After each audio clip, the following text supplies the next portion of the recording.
In my quest for trucks and SUVs, I had not initially thought of a Dodge Ram. I may consider it if the price is right. There's a lot of them here. They all say they're brand new. They all say 24 on them.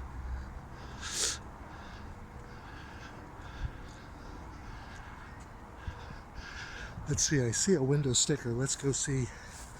I don't know if we can actually get over there from here, because there's seems to be a canal in the way.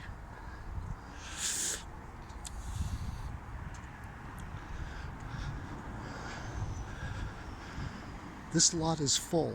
This lot is full of cars and trucks that don't seem to be selling. I wonder why. Oh, I wonder why.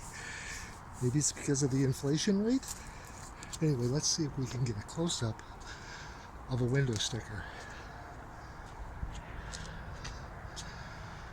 And let's see, do we see a... Oh, this one is $65,890.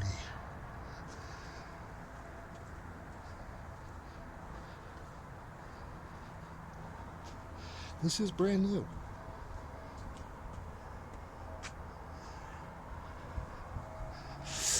Okay. That would put it in the same ballpark price-wise, I think, as a Tundra and maybe as a Ford F-250. But we'll see.